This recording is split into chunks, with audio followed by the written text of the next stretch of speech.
ഇത് ഞാൻ പഠിച്ച സ്കൂളിൻ്റെ, അത് 9ാം ക്ലാസ് വരെ പഠിച്ച സ്കൂളിൻ്റെ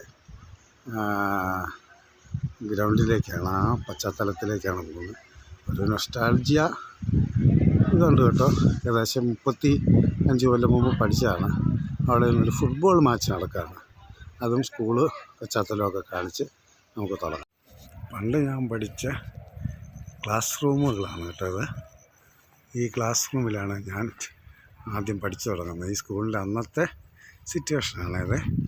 ഇതുണ്ട്, അതിനകത്ത് ഇരുളാണ്. ഈ ക്ലാസ് മുറിയിലാണ് ഞാൻ പഠിച്ചത്. അന്നത്തെ ഒരു ക്ലാസ് റൂമാണ്. ഈ ക്ലാസ്സിൻ്റെ ലീഡറും ഞാനായിരുന്നു കേട്ടോ. ഞാൻ ഇവിടെ പഠിച്ചിരുന്ന കാലത്തെല്ലാം ഞാൻ ക്ലാസ് ലീഡറായിരുന്നു. ഈ വരാന്തകളും ഈ മുറ്റങ്ങളും ഒക്കെ ഇപ്പോഴത്തെ സ്കൂളിൻ്റെ അവസ്ഥ കണ്ടോണേ കാണിച്ചു തരാം. അതേ ക്ലാസ് റൂമുകൾ ഇപ്പം പ്രവർത്തിക്കുന്ന ഈ ബിൽഡിങ്ങിലാണ്. ഇത് നമ്മൾ ഗവൺമെൻറ്റിനെയൊക്കെ കുറ്റം പറയുമ്പോൾ നമ്മൾ ഓർക്കണം എന്താണ് അതിൻ്റെ സത്യാവസ്ഥ എന്ന്.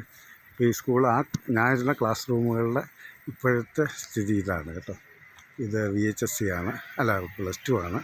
ഇതിൻ്റെ ഒരു പശ്ചാത്തലം ഇപ്പോൾ ഇതാണ് കേട്ടോ. ഈ നടപ്പാതകളിലൂടെയൊക്കെ ഞങ്ങൾ എത്രയോ നടന്നിരിക്കുന്നു. ഞങ്ങളുടെ ഒരു ജീവിതത്തിൻ്റെ ഏറ്റവും നല്ല കാലഘട്ടം. ഈ സ്റ്റെപ്പ് മാത്രമേ പഴയതിൽ ഇന്ന് അവശേഷിക്കുന്നുള്ളൂ കേട്ടോ. ബാക്കി ഇപ്പോൾ ഞാൻ കാണിക്കാൻ പോകുന്ന കെട്ടിടത്തിൻ്റെ സ്ഥാനത്തും ഞാൻ ആദ്യം കാണിച്ച കെട്ടിടത്തിൻ്റെ പശ്ചാത്തലമായിരുന്നു കേട്ടോ. ഇതായിപ്പം പുതിയ ബിൽഡിങ്, ഹയർ സെക്കൻഡറി സ്കൂൾ. ഇവിടെ സാങ്ഷനൊന്നും ഇല്ലാതെ തന്നെയാണ് ഞാൻ ചെയ്യുന്നത്. ഇവിടുത്തെ അന്ന് ഞങ്ങൾ സൈക്കിൾ പോലും ഇല്ല ഞങ്ങൾ പഠിക്കുന്ന കുട്ടികൾക്ക്.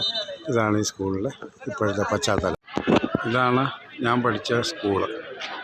ഈ സ്കൂളിൽ ഇന്ന് ജില്ലാതലത്തിലുള്ള ഫുട്ബോൾ മാച്ച് നടക്കുകയാണ്. ആ ക്ലാസ്സായിരുന്നു എൻ്റെ ഹൈസ്കൂള്. മുകളിലത്തെ നിലയിൽ താഴെ VHSC ആണ്. ഇതാണ് ഞങ്ങളുടെ ഗ്രൗണ്ട്. ഇതാണ് ഞങ്ങൾ പഠിച്ച ഗ്രൗണ്ട്. ഇതിപ്പോൾ ഒരു മാച്ച് കഴിഞ്ഞു. ഇത് ഡിസ്ട്രിക്റ്റ് ലെവലിലുള്ള മാച്ചാണ്. നമുക്കത് കാണാം. ഞാനത് മാക്സിമം ഇതുണ്ട്, ആ മരമൊക്കെ കണ്ടോ. ഒക്കെ ഞാൻ പഠിച്ച കാലത്ത് ഇത് ഈ അവസ്ഥയൊന്നും ആയിരുന്നില്ല. ചെറിയൊരു ഗ്രൗണ്ടൊക്കെ ആയിരുന്നു. ഇപ്പം ഈ ഗവൺമെൻറ്റിൻ്റെ ഇത് കോൺഗ്രസ് ഇതിന് മുമ്പത്തുള്ള മന്ത്രിസഭയുടെ ആയിരുന്നു. ഇത് നന്നാക്കിയെന്ന് തോന്നുന്നു. ഇപ്പോഴാണ് ഈ കെട്ടിടങ്ങളൊക്കെ പണിത് ഈ മന്ത്രിസഭയുടെ കാലത്താണ്. നമ്മൾ ഉള്ളത് പോലെ പറയണമല്ലോ. ഇപ്പം മാച്ചിലേക്ക് കിടക്കാതെ കുറച്ച് ഭാഗങ്ങൾ അങ്ങനെ കാണിക്കാം. ഇതാണ്ട് നമുക്ക് ആ ഗ്രൗണ്ടിലേക്കൊന്നും ഇറങ്ങാനുള്ള ഇതില്ലല്ലോ. കുട്ടികളാണേലും രസകരമായൊരു വസ്തുത, ഈ പലയിടത്തും ഈ കുമിളിയിലെ കുട്ടികൾക്കൊരു പ്രത്യേകതയുണ്ട്. ഇവിടുന്ന് ഒത്തിരി നാഷണൽ ലെവല് കളിക്കുന്ന കുട്ടികളൊക്കെ ഉണ്ട് കേട്ടോ. സ്റ്റേറ്റ് ലെവല്, നാഷണൽ ലെവലൊക്കെ കളിക്കുന്ന കുട്ടികൾ ഇവിടുന്ന് ഒത്തിരി പേരുണ്ട്. ഈ ഗ്രൗണ്ടിൽ കളിച്ച കുട്ടികൾ ഒത്തിരി പേര് മിലിറ്ററി, പോലീസിലൊക്കെ. കാരണം ഇവിടെ യാസിൻ എന്നും പറഞ്ഞൊരു നമ്മുടെ ഒരു ഫ്രണ്ടുണ്ട്. എൻ്റെ ഒരു ഫ്രണ്ട്, എല്ലാവരുടെ ഫ്രണ്ടാണ്. ഒരു പ്രതിഫലം ഇച്ഛിക്കാതെ ഇവിടെ ഫുട്ബോൾ പ്രാക്ടീസ് കൊടുത്തുകൊണ്ടിരുന്നവർ. അദ്ദേഹം അകാലത്തിൽ മരണപ്പെട്ടു. അദ്ദേഹത്തിൻ്റെ ട്രെയിനിങ്ങിലുള്ള കുട്ടികൾ ഇതിനകത്ത് കളിക്കുന്നുണ്ട്. നല്ല രീതിയിലാണ് ഈ കുട്ടികൾ. ഇത് ഇടുക്കിയിലെ പൊതുവെ സ്പോർട്സിന് ഇടുക്കിയിലേക്ക് ഒരു പ്രത്യേകത എന്ന് പറഞ്ഞാൽ നല്ല ആരോഗ്യവന്മാരായ കുട്ടികളാണ്. നല്ല പൊക്കവും ഒക്കെയുള്ള കുട്ടികളൊക്കെയാണ് ഇവിടെയുള്ള സുന്ദരന്മാരുമാണ് കേട്ടോ. ഇടുക്കി ജില്ലയിലെ മറ്റുള്ള ജില്ലയെ പോലെയല്ല. മറ്റേ എറണാകുളത്തൊക്കെ പോയി കാണുന്ന പല കുട്ടികളും ആൺകുട്ടികളും പെൺകുട്ടികളും ഇടുക്കിയിലക്കാരാണ്. അവരാണ് സൗന്ദര്യത്തിലൊരു ശാലീനത്വം ഒക്കെയുള്ള പെൺകുട്ടികളും നല്ല മിടുക്കരായ കുട്ടികളുമാണ് ഇവിടുന്ന് ചെന്ന് പഠിക്കുന്നതൊക്കെ കേട്ടോ. അടുത്തോട്ട് നമുക്ക് ചെന്ന് എടുക്കാനൊക്കെ ഇല്ല, അതാണൊരു വിഷയം. ഈ സ്കൂള് ഞാൻ പഠിച്ച സ്കൂളാണ്. ഇവിടെ ഞാൻ എൻ്റെ ഏറ്റവും സന്തോഷകരമായ, പിന്നെ ഞാൻ ശാസ്താംകോട്ട DB കോളേജിലാണ് പഠിച്ചത്, കൊല്ലത്ത്. ആ കാലഘട്ടമാണ് എന്നെ ഓർമ്മിപ്പിക്കുന്നത്. ഇതിപ്പോൾ ഇവിടുന്ന് ഓഫീസൊക്കെ മാറി ഇവിടെയൊക്കെ ആണ് പഠിച്ചത്. കുട്ടികളുടെ ഫുട്ബോളേജ്. അപ്പുറത്ത് വേറൊരു ഗ്രൗണ്ടൊക്കെ ഉണ്ട് കേട്ടോ, ചെറുതൊക്കെ. ഇത് ഞാൻ പഠിച്ചിരുന്ന പഴയ ക്ലാസ്. ഇതും അവിടെ നിന്നുള്ള പുതിയ ക്ലാസ്സുകളാണ് കേട്ടോ ഇത്. ഇവിടെ +2-ന് നല്ലൊരു അധ്യാപനവും എനിക്കറിയാൻ കഴിഞ്ഞു. എൻ്റെ മക്കളും ഇവിടെ പഠിച്ചതാണ്. ഞാൻ പറഞ്ഞില്ലേ, കാനഡയിലും ദുബായിലും ഒക്കെ ഇരിക്കുന്ന എൻ്റെ മക്കളൊക്കെ ഇവിടെയാണ് പഠിച്ചത്. ഈ പ്ലസ് ടുവിന് ഇവിടെ ഭയങ്കരമായൊരു വിദ്യാഭ്യാസ ശൈലിയാണ്. ഇവിടെ ഒരു ഏകദേശം 100%, 99% വിജയമുള്ളൊരു സ്കൂളാണ് പ്ലസ് ടുവിന്.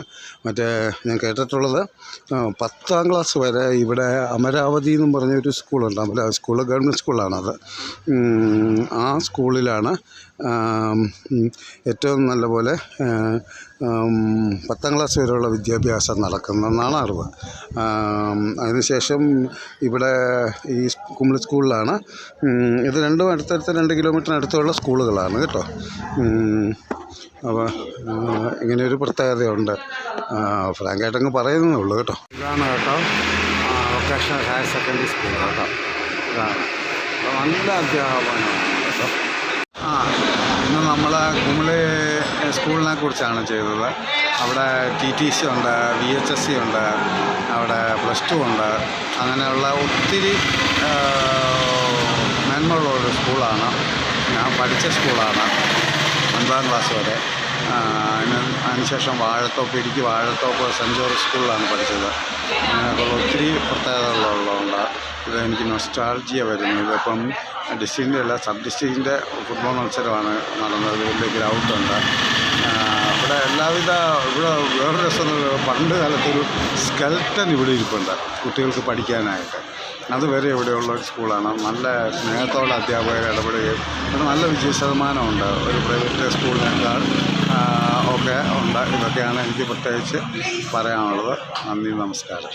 അടുത്ത എപ്പിസോഡിൽ കാണാം.